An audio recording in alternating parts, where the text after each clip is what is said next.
Olá amigos, como vocês vão? Aqui quem vos fala é seu anfitrião, Sr. Jason. No vídeo de logo menos vocês irão acompanhar um relato um tanto quanto assombroso. Mas antes disso, deixe seu like e a sua inscrição, é extremamente importante para mim. Boa sorte e fique com o vídeo. Em 24 de maio de 1970, a União Soviética iniciou um projeto que seria conhecido como Kola Super Deep Borehole. Embora tenha sido abandonado há muito tempo, o buraco ainda existe hoje e mede cerca de 40 mil pés de profundidade. Seja para pesquisa ou qualquer afirmação que tenha sido feita, o poço de Kola não foi a única vez que a Rússia cavou mais longe do que deveria, e vários buracos ainda podem ser encontrados até hoje, desprotegidos no deserto desolado da Rússia. O maior erro da minha vida foi cair em um desses buracos. Há um ano, meu trabalho me levou a uma pequena vila de pescadores russa, localizada na Sibéria. É um lugar minúsculo, habitado por no máximo 200 pessoas. A maioria dessas pessoas pescadores ou caçadores. E essa não foi a primeira vez que ser um cientista me colocou em situações estranhas. Sou geólogo, o que não é importante para o propósito dessa história, mas tenho experiências em operações de busca e resgate em casa, nos Estados Unidos. Minhas habilidades no idioma russo eram menos do que satisfatórias, e considerando que apenas 2 pessoas ao meu lado da minha equipe falavam inglês na aldeia, foi um desafio,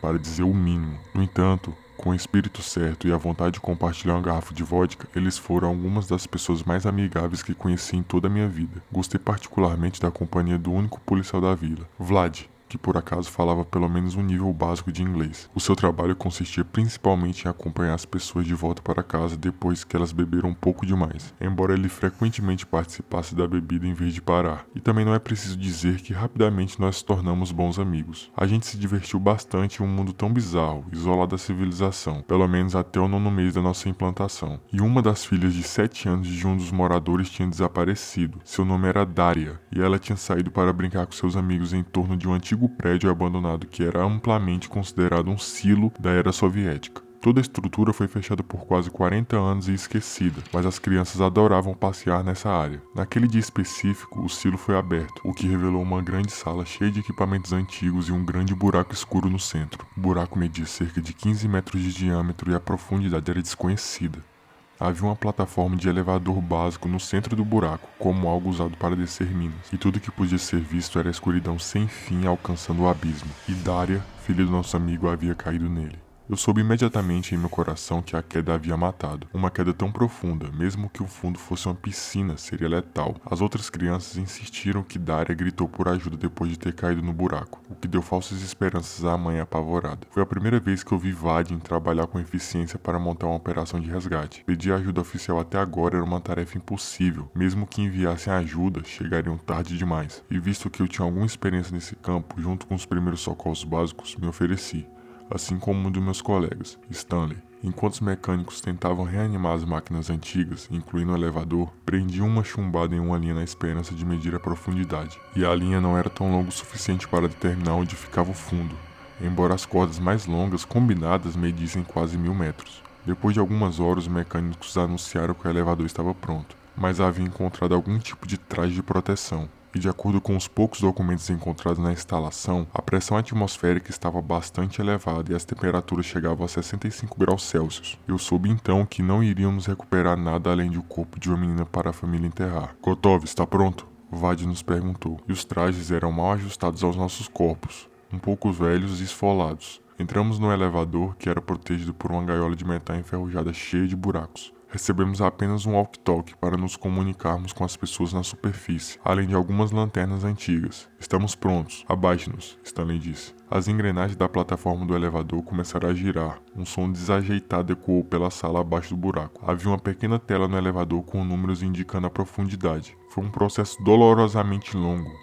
Não mais do que 30 centímetros por segundo. No entanto, a mudança na atmosfera era iminente. Nós descemos. 30 metros. A escuridão já nos envolvia. As fracas lanternas que havíamos trazido dificilmente forneciam qualquer conforto. Você acha que está escuro? Espere até ver o inverno na vila. Vadim disse. Seu humor era monótono de costume. E eu e o Stanley fingimos uma risada. Você poderia, por favor, verificar se o rádio funciona, Vadim? Eu perguntei. Funciona, não se preocupe. Ele respondeu. 500 metros. O walkie-talkie soou pela primeira vez desde a nossa descida, quase 10 minutos atrás. O russo era pesado e a estática o tornava incompreensível para um novato como eu. O que foi isso, Vadim? Eu perguntei. Eles apenas perguntaram quão profundo nós somos. Não deveríamos ser capazes de ouvi-los falando? Estamos apenas a 150 metros de profundidade, Stanley perguntou. Sim, algo estranho aqui. Vadim disse. Além do zumbido elétrico do elevador antigo e o som de Stanley quase chorando de nervoso, não podíamos ouvir a conversa das pessoas logo acima de nós. Muito estranho. Vadim murmurou para si mesmo. Algo sobre Vadim parecia errado. Eu nunca tinha visto ele tão preocupado assim antes. E gente, aqui está ficando muito quente ou sou só eu? Sim, já estou suando pra caramba, eu respondi. 1000 metros. Pomojite! Uma voz suave gritou nas profundezas abaixo. Você ouviu isso? Eu perguntei. Ouvir o quê? Alguém pediu ajuda de baixo. Não ouço nada, Stanley disse. Coloquei um dedo nos lábios, gesticulando e pedindo silêncio enquanto ouço com atenção. Então eu ouvi a voz novamente. Ajuda! A mesma voz, mas um pouco mais alta. Sim, eu ouvi, Vadim disse. Espere, eles pediram ajuda? Sim, você também ouviu? Claro, mas era em inglês.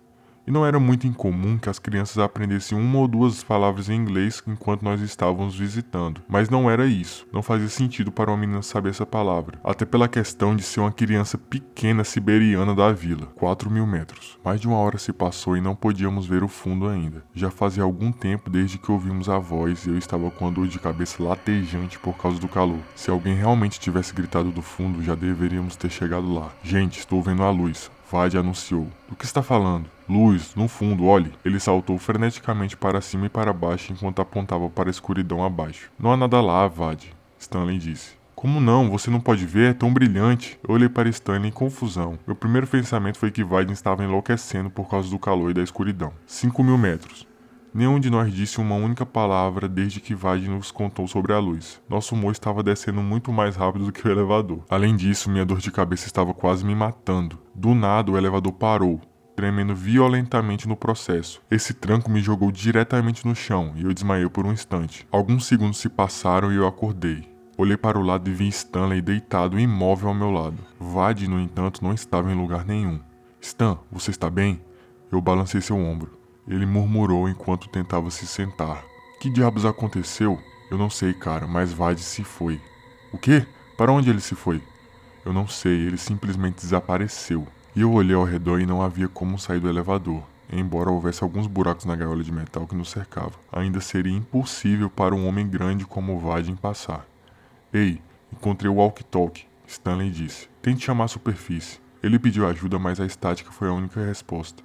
Tentamos chamar Vadim, mas ele estava longe. O elevador começou a descer novamente. E foda-se, vamos voltar para cima, Stanley implorou. Eu cliquei em alguns botões do painel. Como? Os controles estão quebrados, apenas os da superfície funcionam. Ele começou a gritar para que as pessoas lá em cima nos trouxessem de volta, mas nós dois sabíamos que não havia como eles nos ouvirem lá embaixo. 10.000 metros. Demorou mais de 4 horas para chegar tão fundo, o calor piorando a cada pé descido, e eu já havia desmaiado algumas vezes por conta da desidratação, apesar de ter trazido bastante água. Por que eles ainda não os trouxeram de volta? Stanley perguntou com uma voz fraca. Ele era um pouco mais velho do que eu, então estava piorando rapidamente com o calor. Eu não sei, é mesmo possível estar tão baixo? Stanley não respondeu. Ele tinha ficado inconsciente, mas me faltou energia para reacordá-lo. Eu também estava prestes a desmaiar pela enésima vez. Eu fui só sacudido de volta à consciência pelo que parecia ser um canto. Foi a coisa mais linda que eu já ouvi em toda a minha vida. Era em russo e eu não entendia do que se tratava, mas era tão sereno, tão puro.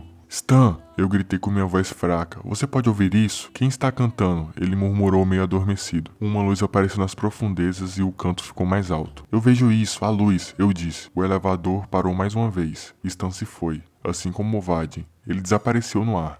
Mas a luz permaneceu, uma bela luz quente. Ela começou a se mover em minha direção, e quanto mais perto ficava, mais eu me sentia em paz. A luz subiu até que eu não vi nada além do brilho ao meu redor. Então não havia nada. Eu acordei uma semana depois em um hospital. Eu havia sido encontrado no meio de uma floresta no leste da Rússia, por 2 caçadores. Eu não tinha documentação ou prova de quem eu era. E como eles afirmavam, minha história não batia. E de acordo com os registros públicos, esse buraco não existia. O que não foi uma grande surpresa. Mas quando cavei mais fundo, percebi que a aldeia onde eu havia ficado, por boa parte do ano, nem estava no mapa. E toda essa questão havia afetado minha mente, deixando várias lacunas em minha memória, embora eu pudesse me lembrar de alguns números de telefone de meus colegas. Quando liguei para eles, todos os números estavam desconectados ou alcançaram pessoas completamente diferentes. E depois de uma longa investigação, tive permissão para viajar de volta aos Estados Unidos com um documento de viagem de emergência. Minhas impressões digitais correspondiam a alguns documentos da minha existência, o que ajudou. Quando voltei para casa, descobri que minha casa era uma propriedade de outra pessoa, há pelo menos 10 anos. Levei muito tempo para descobrir o que tinha acontecido, mas algumas mudanças eram grandes demais para serem uma coincidência terrível. Deixando de lado as mudanças pessoais que experimentei até aqui, até a história de todo o planeta não corresponde ao que eu me lembro de ter estudado. Até a geografia é muito diferente, e que diabos há um continente inteiro faltando no mapa. E a negação é uma ferramenta poderosa. Levei meses para aceitar um fato muito simples, mas complicado. E a história de hoje chegou ao seu fim. E peço a vocês que deixem seu like no vídeo e a sua inscrição, que é extremamente importante para mim. E essa história tem parte 2. Se vocês pedirem bastante, com certeza irei trazer a continuação. E pessoal, antes de encerrar o vídeo, peço a vocês que vão ao canal do Casemiro ou ao Instagram dele com a hashtag Reagem ao Sr. Jason. Vamos criar esse movimento. Vamos fazer o nosso canal chegar até o Casemiro para ele reagir. E vamos ver se a gente consegue assustar o rei do entretenimento. E aproveite e deixe seu comentário com a sua versão do que possivelmente pode ter realmente acontecido. E como você reagiria se estivesse na pele de quem vivenciou isso tudo. Adeus.